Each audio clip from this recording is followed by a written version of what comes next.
Food and Wine Insider is a weekly look at a $1.5 trillion industry touching every American. Devoted to the business of purveying food and decanting wines, Food and Wine Radio is a unique program highlighting not food recipes or wine vintages, but how to make a profit while satisfying America's palates. In this competitive but highly rewarding sector, many men and women have made profits while fulfilling a dream. Food and Wine Insider is all about better managing any business involving food and wine. Each week, your co-hosts sit down with successful restaurateurs, food mavens, winery vintners, store owners, food suppliers, and other leaders in the worldwide industry that centers on foodstuff and wine.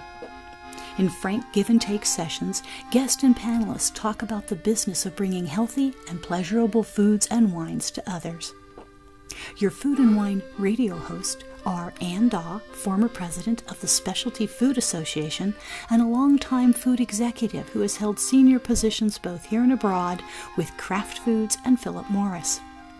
Don Mazzella, a nationally known business commentator. On each show, they invite leaders of the world's culinary and wine industries to share the secrets of their success. Visit us at foodandwineinsider.com. There are more than 9,000 farmers markets in the United States. They help individuals launch and test their food products. Here to talk with Ann Daw and me about this and a lot more is Catt White, who is CEO of San Diego Markets and also leads the Intents Markets program, INTENTS. Welcome to the program, Catt, and you're going to tell us a lot. And I turn the program over now to Ann. Great, thanks. Hi, Catt. Welcome to the show. For me, it's a real pleasure to have someone who has for such a long time promoted entrepreneurship and financial sustainability for food makers and small farmers. I understand you bring farmers to San Diego and people to the table 3 times a week at farmers markets. And you also raise funds for local community improvement districts. Can you tell us a little bit about the inspiration for this work you've been doing for nearly 10 years now? Well, the higher calling kind of thing falls into the area of me having worked with food and worked with independent restaurants and gotten to know small farmers that were supplying the food and having 9 grandchildren and wanting them to be able to eat real food generations down the line. The farmers market business in particular grew out of a very self-serving sort of thing where I was living in Little Italy in the heart of downtown San Diego, and I could do anything I wanted without getting in my car except shop for fresh groceries. So we started the Little Italy Mercado back in 2008, and today it's 200-some tents on the street on 5 blocks of downtown San Diego every Saturday, and 25,000 shoppers out there getting fresh food and artisan groceries and having a good time. Jeez, that's fantastic. You also consult with new and existing farmers market operations. What are some of the best practices for operating a successful farmers market? Well, we see so many people coming into either farming, which is great. We've got a kind of a resurgence of people that want to get into farming. It was a industry where there were a lot of people falling out for a long time. We're seeing a lot of new farmers, and they come in really passionate about that. Same thing for people that make a terrific jam or a granola or cookies, or we've got some girls that were just on Shark Tank earlier this week that make a cold oats snack. And they come in with a lot of passion for their crop or their product, but oftentimes they don't come from a business background. And so what we try to do at Intents is make sure that people have done at least a rudimentary business plan, a feasibility exercise that makes sure that what they're producing can be produced at a price that people will buy it and still leave a profit margin for the producer. We teach them about marketing. You can make a terrific product, but people buy also with their eyes. Your packaging has to be good. And then how to buy things like packaging and how to use your resources wisely so that your cost of goods stays low enough that you can make an income. Catt, there's 2 pieces, I think, to what you do in terms of helping people from a business standpoint. There's I think you also help farmers markets themselves. Is that We do. correct? Or, Yes, we do. We what also are the kinds of things that for you are really best practices in operating a farmer's market? Well, I think what people have to remember is that as delightful as farmers markets are, all filled with the bright colors of fresh produce, and nowadays we've got live music there typically, and it's a great place to meet your neighbors. The actual purpose of farmers markets is to make sure that farmers can make a living. So we have a lot of communities that come to us and say, oh, you produce these beautiful farmers markets. We'd like to have a place like that in our neighborhood where people can hang out. And what we always have to ask is, are you looking for a place that people can buy groceries? Because the farmers aren't actors. They don't just show up to look homey and bring pretty things. They need to be making a living. So in order to run a farmer's market, you've got to make sure that you've got a demographic and a population that wants to buy groceries every single week. And then you need to be careful about putting in farmers and vendors that are offering good, healthy foods. Awesome. And to shifting back to the entrepreneurs or the food artisans, it's as I was reading about your background, I was saying to myself, wow, she isn't busy enough. She also offers a vendor 101 class monthly for food artisans and farmers and crafters who are starting their own micro businesses. What for you are the common mistakes these businesses make when they're starting out? Well, people look at farmers markets and they see the pretty tents and they say, oh, camping, I know how to do that. I know how to put up a tent. Or they're really excited about their product, and every time they make pie, their people at their house say, oh, you should sell this. It's so amazing. And they haven't either had the business background or they haven't taken the time to check and make sure that this is a product that isn't saturated in the market, that's at least somewhat differentiated, so there's a place for them in the markets, and make sure that their cost of goods allows them to still make a profit. A lot of times in startup businesses, the owner or producer will say, I'm not going to pay myself, I'm not going to take a salary. And that's valid to a point. You're earning some sweat equity there. But if you haven't factored in labor, the labor of producing your product and then the labor required to show up every week and sell it, you're not really making a profit if you haven't taken that into account. You know, it's a really important point. You mentioned Shark Tank earlier, and one of the sharks said to vendors and want to know about a business I want to invest in. One, is their passion? And secondly, can you make money? Because if ultimately you can't make money, it's really it's going to be hard to keep, as you say, it's eventually going to go away. Into the business. Right. I mean, eventually it's going to go away. So we tell people who are feeling altruistic about the whole thing, oh, I don't need to make money. That might be okay for you today, whatever your situation is, but let's be realistic. If you can't show a profit at this, if you can't eventually support yourself on it, you're not going to be able to keep doing it forever. We see very few trust fund babies at the market popping up their tents. So if you can't create an actual income out of this, you're going to fade. And if you won't do that for yourself, do it for your customers, because they're going to get real attached to that product, and then you're going to go away because you can't do it forever for free. Exactly. You know, many artisans I know start out in the farmers markets.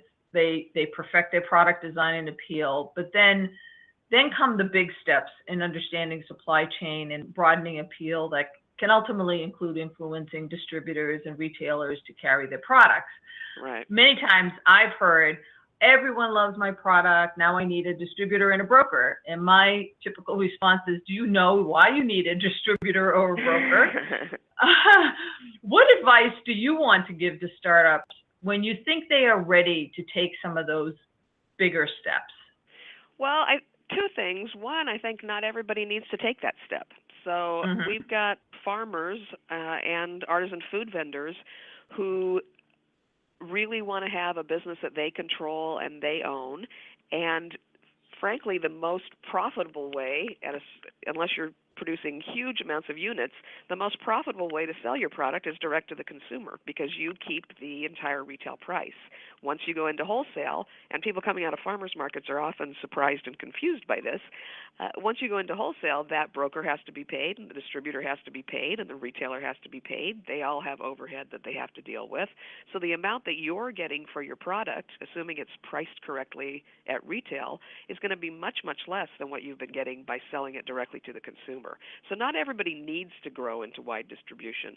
But for those who do, you need to understand that you're going to have to change the economy of production in order to still make the same amount of money if you're selling at wholesale. Yeah, no, absolutely. And there may not be one plan for determining a successful market entry, but what are some of the more successful entry strategies you've experienced in your time with the San Diego markets? In terms of getting into the markets? Yeah.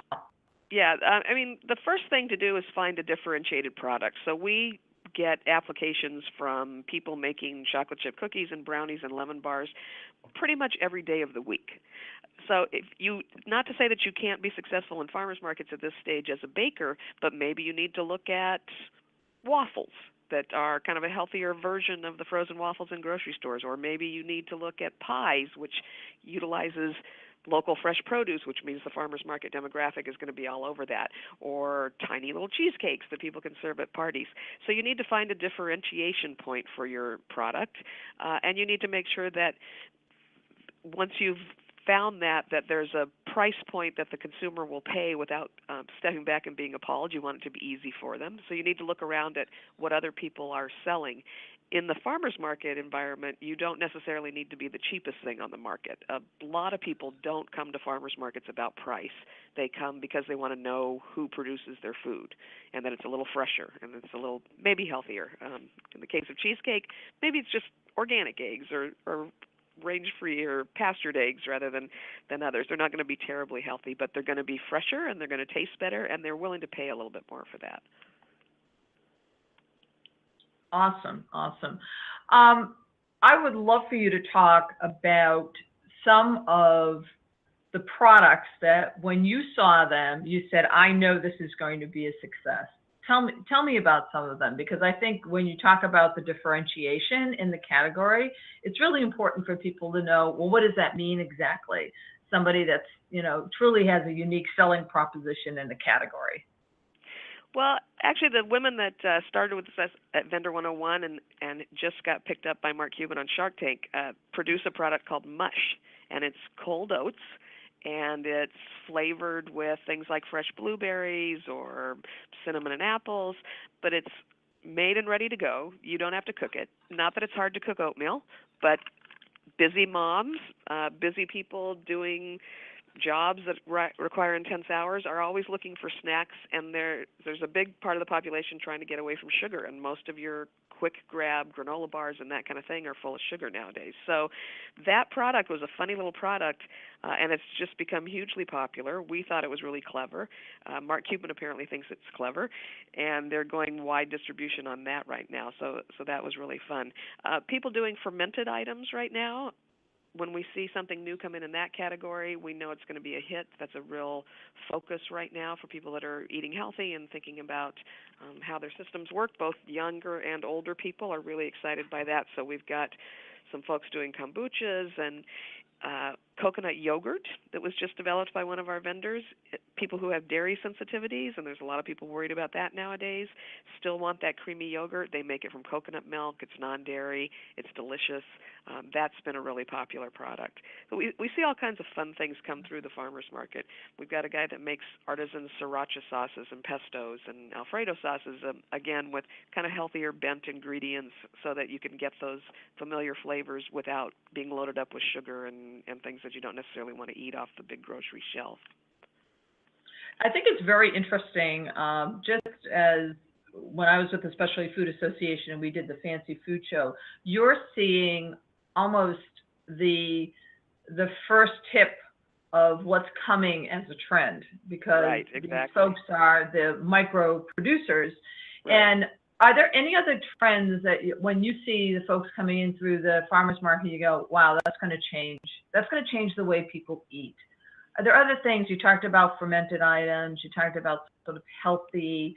Anything else in your, just in your observations that you've seen that you say, I see this as a trend that's really going to come and it's going to stick. It's not going to be a fad. Right. I mean, it's not new now, but the gluten-free thing, 2 or 3 years ago, we started to see a lot of gluten-free items coming on the market, and it was right before everybody seemed to have, whether it's gluten sensitivities or whether it's the way wheat's being grown nowadays or what have you. More people are interested in that kind of wheat-free items. The fermented thing is a huge boom right now. Cold brew coffee, we've been seeing for a couple of years. It's everywhere now. We get an application from somebody on that every few weeks. It's funny in our process because we have always seen that applications come in waves. We'll see something come in that's a really clever idea, and all of a sudden there's 6 folks doing variations on that theme. Probiotic sodas is a big deal right now at the markets. Granola that's not made of a lot of wheat is a big thing at the markets. And spices, actually, as people, whether it's the aging baby boomer population or just more health consciousness, as people get away from using a lot of salt on food and a lot of sugar, which are, of course, your big flavor enhancers, we've seen some really interesting spice companies come onto the market where they're taking organic spices and they're putting them in really clever blends and mixes and selling those with funny names at the market and just doing a booming business. That is terrific, and off the top of your head, no less. So that was really wonderful. Yeah. There was so it's very current. So that's fantastic. There was an article on you in October issue of Sway, and you wrote about 5 things to consider before you launch your food business. Could you just briefly talk about those 5 things? Oh, gosh. And now I've got to think back to what those 5 things were, but I'm sure one of them was differentiating your product, as we've talked about. One of them would have been making sure that you can make money on the product. One of them probably at farmers markets is if you're going to be at the market and you're kind of that shy person that at a party doesn't want to talk to anybody, you need to find a niece or a nephew or a partner that does like to talk to people, because part of sales is not only what your product is, but that folks want to know who's producing their product. So getting over that shyness thing is important. Mm. You said in the note, you said, is your recipe carved in stone? Right, because you do have to be able to make sure that what you're making can be made at a price that people will buy it. So maybe that recipe needs to be adjusted either for costing purposes or to make sure that it's not so perishable that it won't last for at least a few days after it's bought. Another one of your points was, do you bend or do you break? Yeah, you've got to be flexible. Part of the wonderful thing about farmers markets is that you are not only selling directly to consumers, but you're eye to eye with them, and you've got kind of a built-in focus group going on there. So they'll tell you, hey, I think this is great, but if it was a little spicier, I'd buy more of it. Or if it came in a bigger container, I'd buy more of it. Are you so married to your product and have you invested enough ego in that you just can't change? Or are you going to be able to listen to that and make adjustments as you go? And I thought I really love this point. It says, do you have the bread to make the jam? Well, because this is a real business. The cost of entry for farmers markets businesses is certainly much, much lower than it is to, say, start a brick-and-mortar restaurant or go into wide wholesale distribution right off the bat. It definitely costs you less, but it costs you. It is a business, and a new business in particular needs to have some reserves. It needs to have the money to get started right. We see people come to us that want to start on a shoestring, and to a certain extent that's fine, but you need to have decent packaging, and you've got to have a clever label, and you've got to have either the money or the time to invest in marketing and getting out there on social media and having a little bit of collateral material to give people.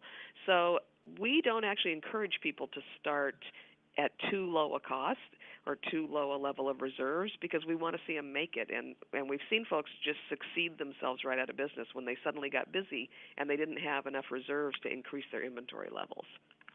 Yeah, and the one of your other points was about, are you ready to stir up sales? And you talk about, obviously, the specialty food industry thriving and walking the aisles of the show or your neighborhood market, see where your ideas fit. And then you also talk about honing your skills at the annual InTents, INTENTS, conference. Can you talk a little bit about what you teach at the InTents conference? Sure. That actually kind of grew out of our Vendor 101 program, where we get do kind of an overview with people on what you need to do to get started, what kind of permits you're going to need. Depending on the state, the permitting can be really daunting. A little bit about social media and marketing. So Intense goes deeper. So we had a lot of folks that took that 5-hour class and said, oh, I wish you'd spend a whole class just on how to determine the best packaging and how to buy it the wisest way. Or I wish you did a whole class just on the marketing side. So we expanded that. I brought in some other terrific speakers and experts in their fields, and we're doing a 3-day conference now every year. The next one is February 25th to 27th, right here in San Diego on the water. It's not a bad place to be in February for much of the country. And we do talk about everything from how to test your product and make sure that it can be produced consistently day after day, how to make sure it's costed correctly, how to buy materials. We've got a terrific intellectual property attorney that explains a lot of things people don't know about how to protect your name and make sure that if you grow and you become big, somebody's not going to be there to snatch your name from under you because you haven't done the right research. We talk about how to make your product more profitable in all the little tiny nickel and dime ways that add up to the difference between profitability and not. And then on the third day of that, we get into some things that farmers markets, vendors and farmers a lot of times don't think about, which is how to change your monetizing if you do go wide, what to think about if you take on a partner or investor, what to watch for, what kind of things you want to make sure in your contract. If you want to retire or move out of state, have you done enough data gathering on your business over the years as it's grown that you could actually sell your business instead of just walking away from it? And we find that very few small farmers and artisan food makers think about those things when they go into business at a farmer's market. No, that is really some fantastic advice. Don, do you have any questions for Catt? But No worries. the question I have is, who should attend Intense? Intense should be attended by people who are thinking about starting a business, a small business, whether it's a small farm and wants to get into direct market sales or an artisan food business. If you're a crafter, we've got some information that's relevant for you, not really as much as we do for food makers and farmers, so I would point people that direction. There's actually a fair amount of conferences that'll teach you good things about how to farm, how to buy your irrigation system, and how to convert from conventional to organic. But there's not really conferences out there that are teaching small farmers how to make money and create this as a sustainable business. So either people just getting into farming and food making and wanting to go to that direct marketing venue of farmers markets, or people that have been there for a year or two and have made it and they're doing okay, but they could actually shift from a side hustle or doing all right to a profitable business that would support them and their families and might even be able to scale for investors. For those folks, it's really important because they're out there doing it, but they could do it better and they could put themselves in a much better position with a little more technical information that they don't always have when they start. That's fantastic. Catt, could you also you talk in your profile, it talked about the work you do to raise funds for local community improvement districts. What types of projects have you been able to fund?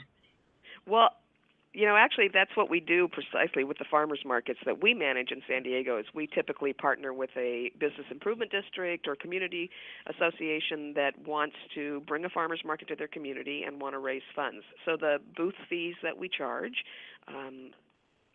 fund the operations of the markets, the tents that we have to buy and the insurance and permits and things that we have to do. But then what's left goes to the community association, and it's Little Italy, for instance, uses the funds that we raise to pay for maintenance assessment district employees that clean the sidewalks regularly, and they have big potted beautiful planters on the corners now that they didn't used to have before they had the funds from the farmers market. And they have a team that goes out and interacts with homeless folks because we're right downtown and hooks them up with the right programs so they're not sleeping on the street. And they've put in beautiful wayfinding signs in Little Italy that have all come from funds that we've raised through the farmers market. And I hate to break this up. It's been such a fascinating interview, but we have to move on. Catt, will you tell us your websites again and how people can reach you? Sure. You can find me at cattwhite.com, and it's CattWhite. easy to find. I write about a lot of different conferences and educational opportunities and food policy issues. To come to the conference, it's InTents, INTENTS, InTents, get it? Conference.com. Catt, it was wonderful to have you on the program today. Thanks so much. It was really a pleasure talking to you. I'm happy to do it again sometime. Want to know more about health savings accounts for your company or yourself? Go to 2hsa.com and get a free employer's primer. Health savings accounts are a cost-effective way of offering health care benefits to your employees and yourself. HSAs build retirement funds for your employees, improve morale, and reduce your health care benefit cost.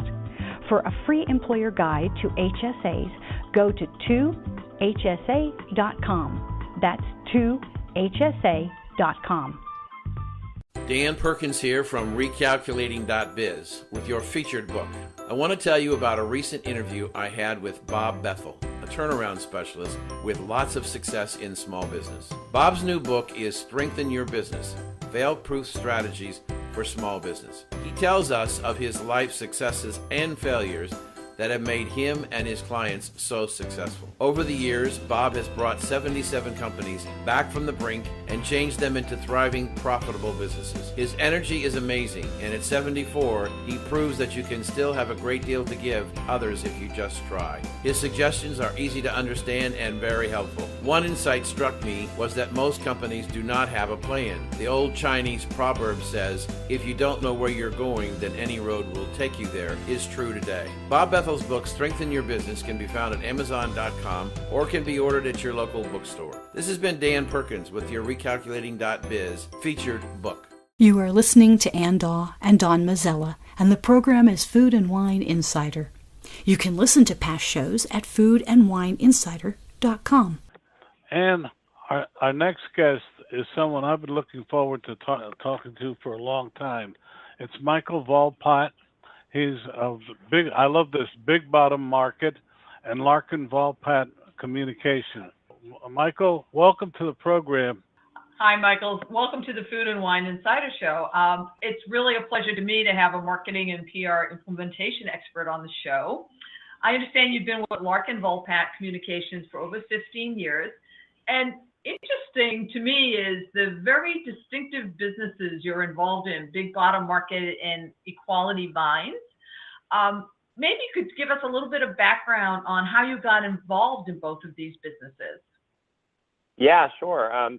So my business partner, Catt, and I started Larkin Volpatt Communications about 15 years ago. And we made a decision in the very get-go that we would hoard money so that we could diversify.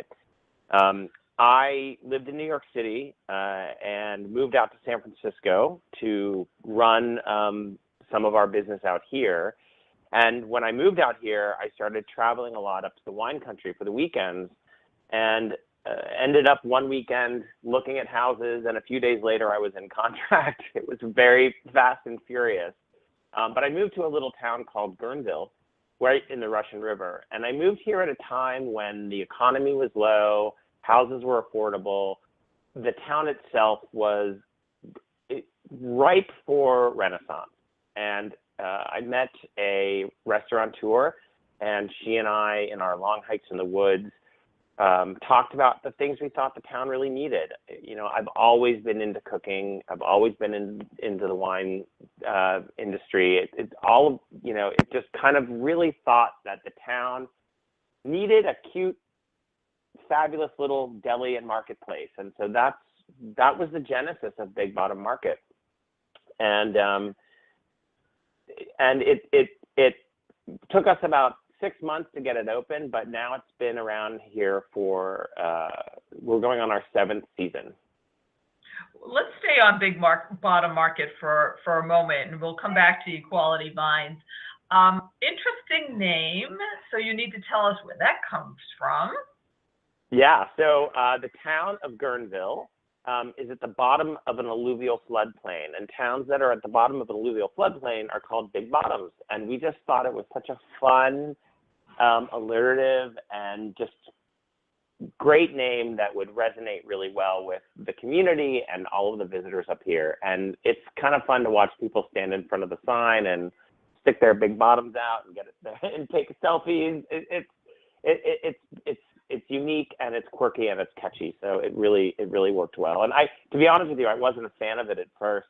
My business partner said, no, we have to do this. So we did it, and it's been very successful for us. And clearly memorable. So that's always exactly. helps.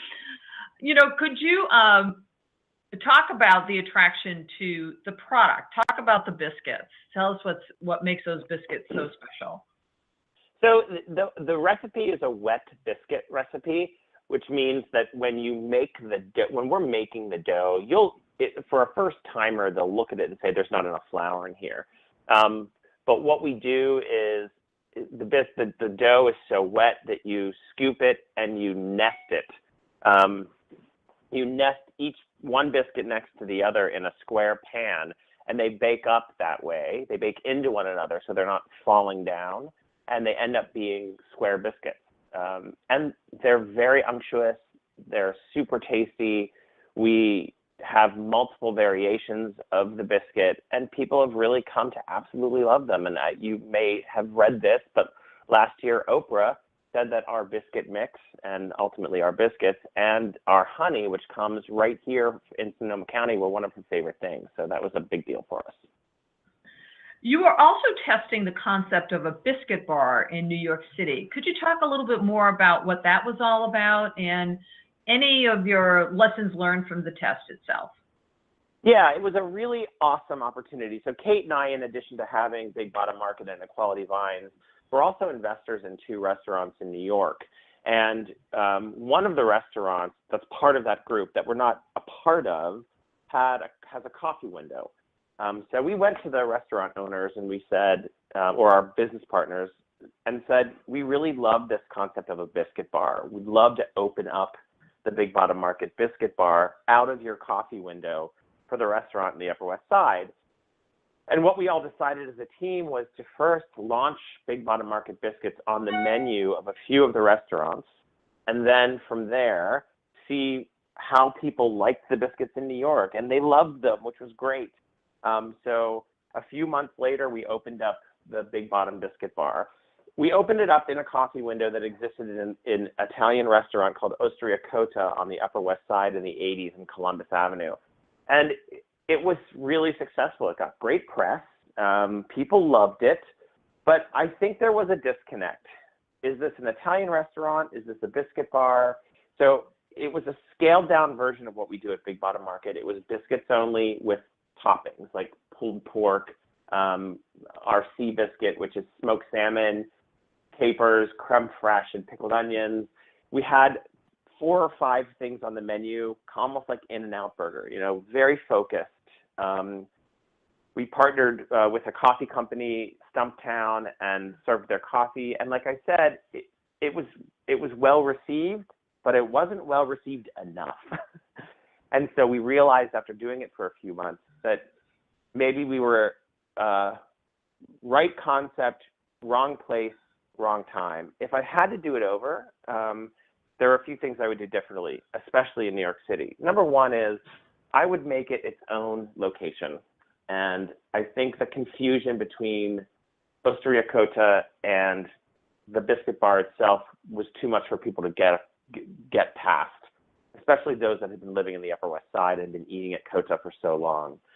That was one thing. The other thing that I think I would do is not open something in New York City in May and keep it open all summer or expect it to be super popular all summer. Everyone's going to Fire Island or the Hamptons.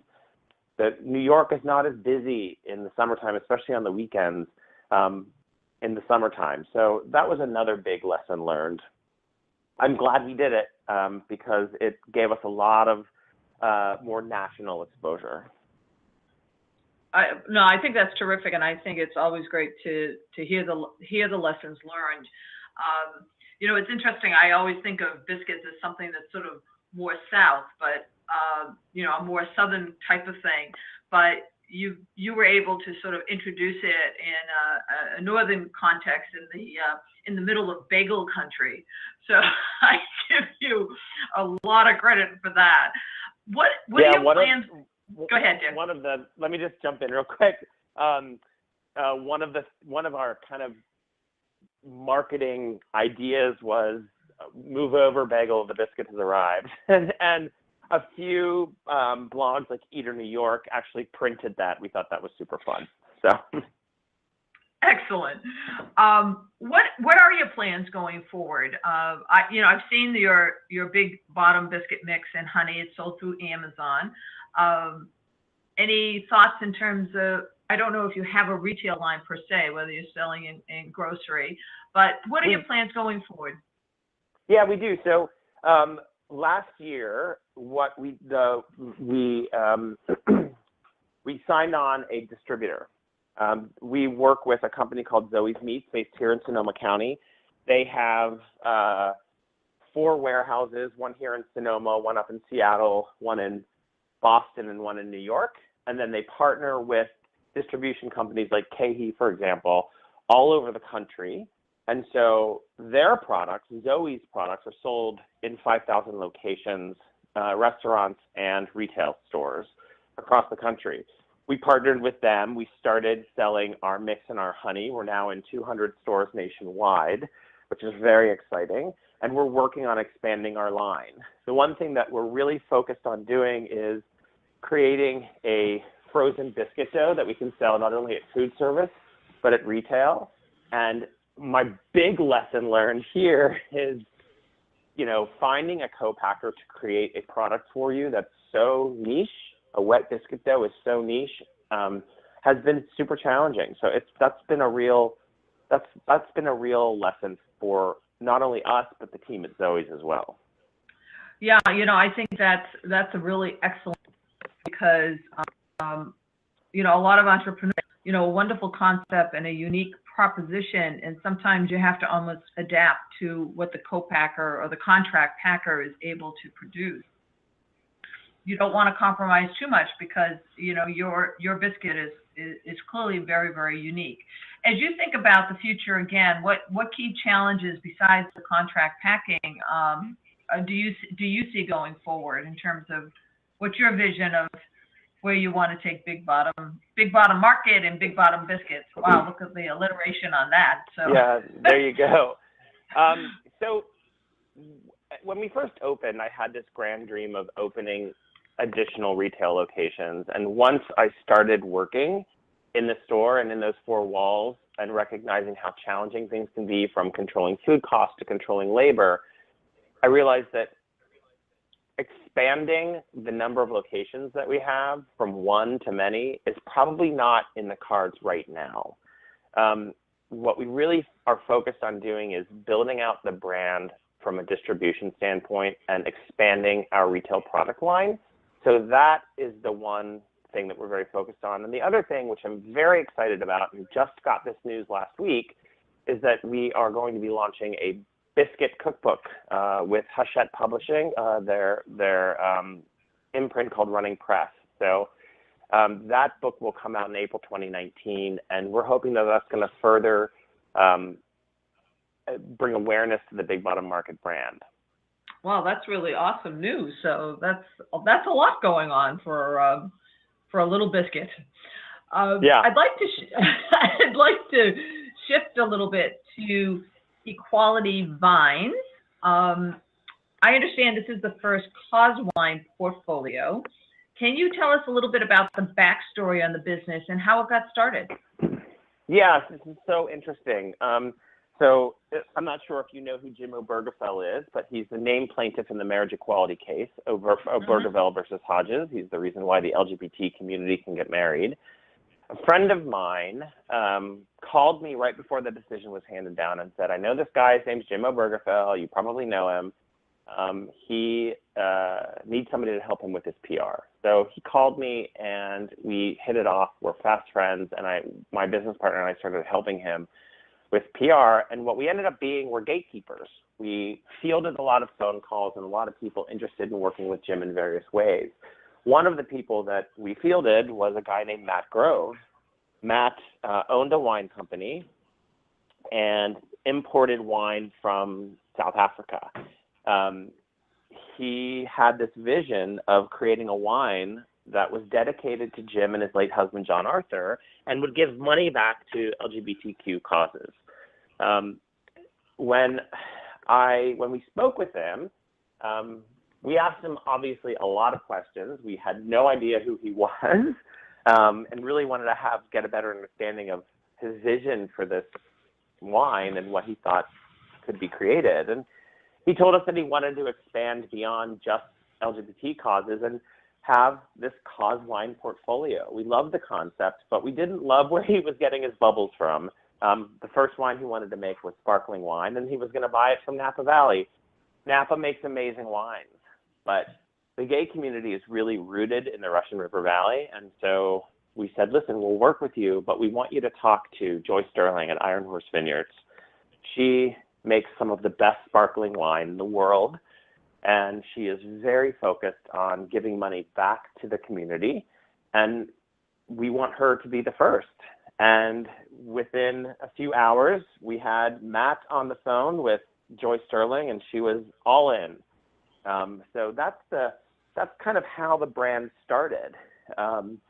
And it's been such an exciting ride ever since. Obviously, I think what the human rights story and the just the rights story is really fantastic. There's also a story about Matt's aunt, I believe it is, Dr. Marilyn Schultz. So it's quite the coming together of all these people who have worked on equal rights in so many different ways. Could you recount the story of Dr. Schultz? Yeah, Dr. Schultz worked for NBC back in the day, and she was asked to get coffee and had her butt smacked a few too many times, and so kind of like is happening now with #MeToo, she said, no more. This isn't going to happen, and she filed the first lawsuit, female discrimination lawsuit, and she won. And so Matt's always been very inspired by her, and she really is the essence of what this brand is all about. So how are you involved with the business itself? What's your role with the business? I know you started from a marketing and a PR standpoint, but has your group also invested in the business, or what are the plans going forward? Yeah, so Matt and Jim and we call ourselves co-founders of Equality Vines, and Larkin Volpatt is an equity shareholder in that business. Not only, as you know, with any small business, not only are we working on helping with PR and marketing, but we're also there to help expand the brand, be strategic, and advise on everything that's associated with running a small business. Matt and I were just on the phone the other day going through all the numbers for 2018 and what wines were we going to buy, what wines were we going to spend more money on, what's selling really well, what isn't, what additional equality causes are we going to focus on. So like I said, as with any small business, you're really involved in pretty much everything that happens on a day-to-day basis. If you could talk a little bit about the products themselves. You were just talking about the sparkling wine. Is Equality Vines the actual brand name of the products that you're introducing? Yeah. So here's how the brand works. Equality Vines is kind of the main brand, and then we have pillars of equality. So and within those pillars, we have series of wines. So the first pillar that we launched was the Love Wins series. The Love Wins series, in that kind of line of wines, we have a sparkling rosé, which is actually not available anymore. That's a library wine for us now. That was made by Joy Sterling of Iron Horse. We have a Blanc de Blanc sparkling cuvée. That's also made by Joy Sterling. That wine is 100% Chardonnay. It's absolutely delicious. And then we have another wine made by an amazing winemaker and vineyard manager, Kurt Giusti. It's a Pinot Noir. His wines, his grapes are actually bought by one of the area's most famous wines making great wines is Costa Brown. So we're lucky to have that wine in our portfolio.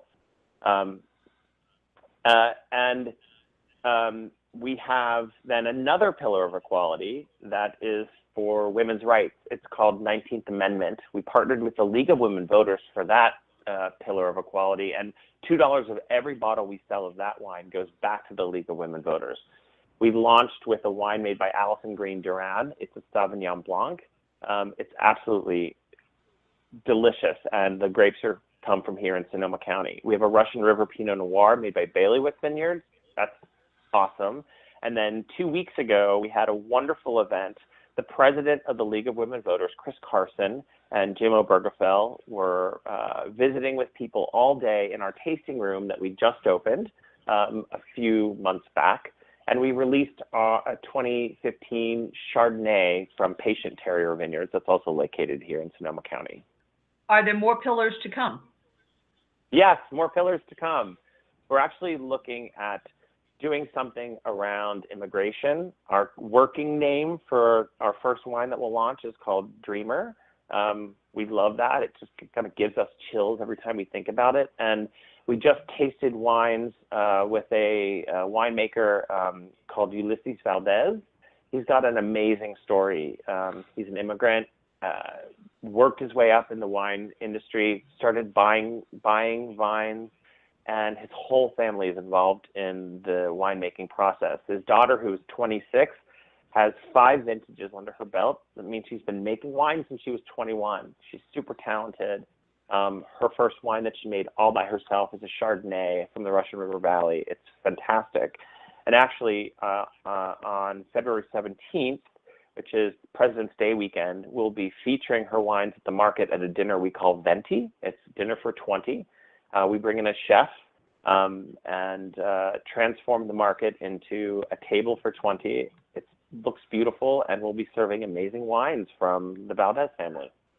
But do you ever get pushback from people as you announce and do all of these positive programs? No, I have to say the one thing that has been really amazing is how the community has really embraced Big Bottom Market and embraced Equality Vines. You know, we did have some concerns about about the pillars of equality that we were focusing on, and we are men and women that are part of this group, and we wondered, what are people going to think about us and about focusing on LGBTQ and focusing on women's rights? But it's so well received. When you tell the story of the brand around Equality Vines to people, they are mesmerized, and they want to buy a wine that gives back. They get to drink wine and give back at the same time. Who wouldn't want to do that, right? What you're doing is very interesting. I was just curious. We often get the question. It's good that you promote something, but is there pushback from some other sector of the populace?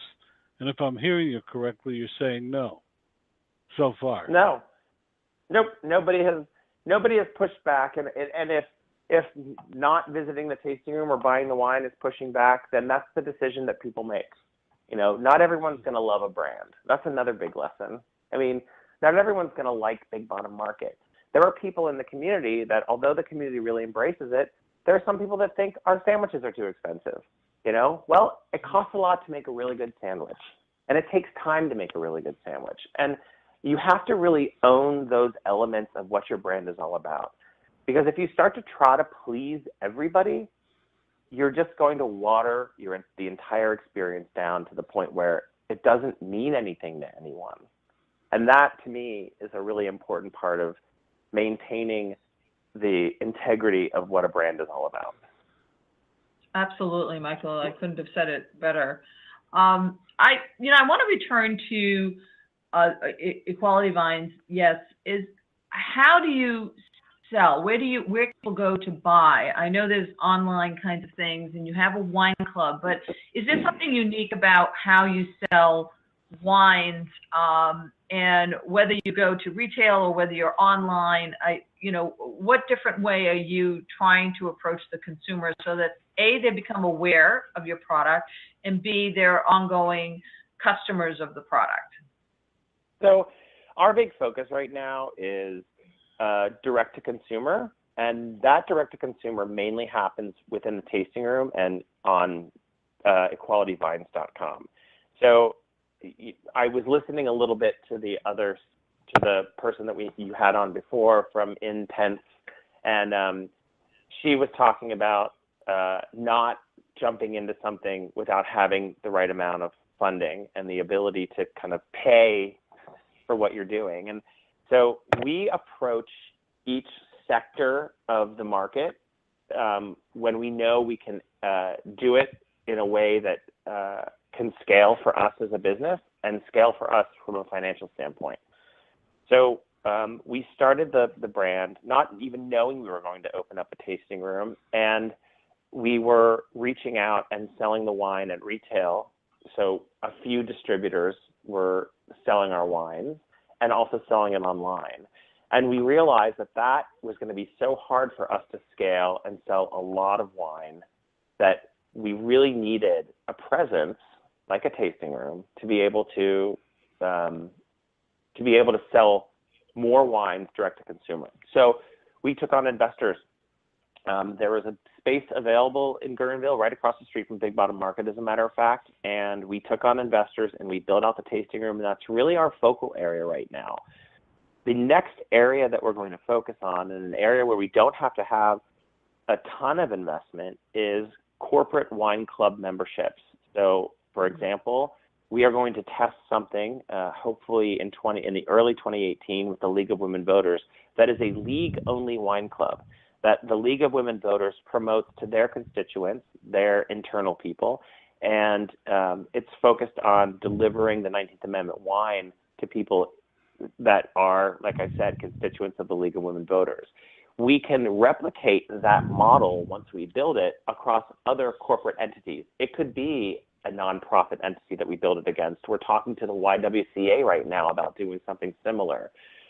Or a larger corporate organization that wants to buy wine club for all of the people that work in that organization, or offer it to them for those that are interested. So we see that being a really unique way of expanding into direct-to-consumer, but doing it from a partnership perspective. I think that's incredibly unique, and there's a very, very smart in terms of how to. In some ways, folks think about the uniqueness of their product, or the uniqueness of the concept or the brand, but they also don't think about the consumer in terms of how do I best approach that consumer from a channel strategy standpoint. And it sounds like what you're doing is really saying part of what makes us unique is how we also we know who our consumers are, who our potential consumers are, and the way to get to them more directly is this way. Have I got that right in terms of how you were approaching it? Yeah, exactly. Finding ways to tap into the direct-to-consumer sales, in an affordable way that will scale the business and sell more wine. So, does the vine pair well with the biscuits?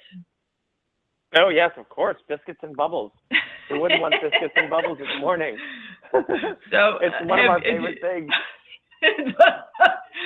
Do you actually sell a combination of the biscuits with the wine?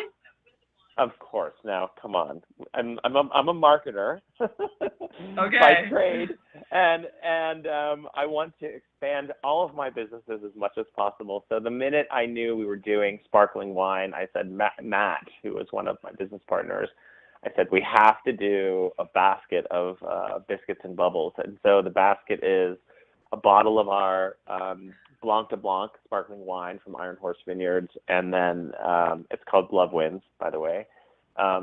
and a bag of the Big Bottom Market biscuit mix, and a jar of our honey. And our honey actually comes from here in the Russian River.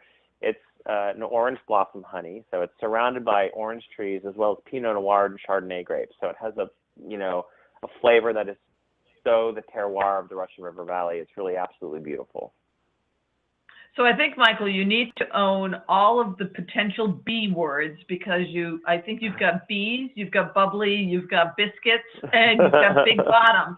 So I think you have a wonderful alliteration opportunity there. Exactly. What haven't I asked you that you would like people to know about in terms of the businesses that you've invested in, the passion you have for whether it's the fight for equality or how you're making a difference in the local market, a message that you'd like to send? One of my favorite things to talk about, when we opened up Big Bottom Market, Guerneville was going through a renaissance phase. And as a PR person, strategically, I thought to myself, if I'm going to open up this business in a small town that's really looking to get more attention, I don't want to focus on building just the Big Bottom brand. I want to focus on building the town's brand. So as we started to do media outreach and programs that were focused on bringing people to the market, we focused not just on Big Bottom Market, but we focused on Guerneville as a whole.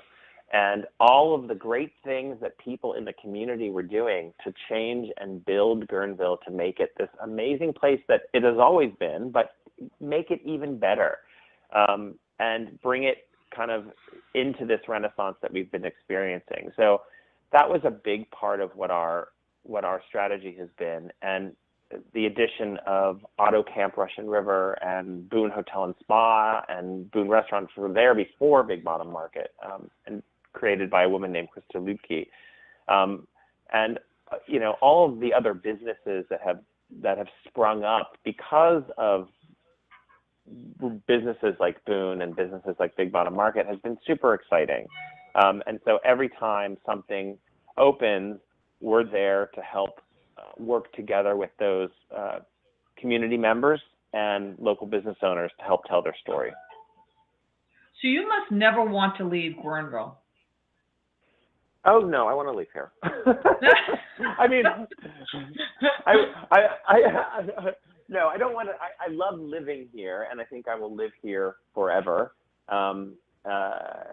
It's a lovely small town, and all of the community members are so awesome. But just like any small town, you just got to get out and see things and expand your mind. I travel quite a bit, and I always come back with new insights and interesting new thoughts about how we can do things differently at the market or at Equality Vines or in town in general. That's wonderful. Well, Michael, I've really enjoyed having you on the show and having you hear the stories and your passion, and I really wish you all the success. Don, I'm going to turn it back to you. Michael, your websites again, and how people can reach you. Yeah, you can find Biscuit Mix and Honey at bigbottommarket.com, and also our menus and other information about the market is on there. And then Equality Vines with a V, like Victor, so equalityvines.com. All of our wines are on there, and we've just launched some great holiday gift baskets that people can purchase for their loved ones for the holidays. Well, a link to your sites will be on foodandwineinsider.com tonight. Thank you so much, Michael, for being with us. Thank you so much for having me. I look forward to talking to you again. Thank you, Michael. Bye-bye. And remember, everybody, every show for Food and Wine Insider is on our website, foodandwineinsider.com. You've been listening to Food and Wine Insider with Ann Daw and Don Mazzella. Want to join us on a future show? Contact us at foodandwineinsider.com. Until next time, have a passion for food, wine, and profits, and think of our program, Food and Wine Insider.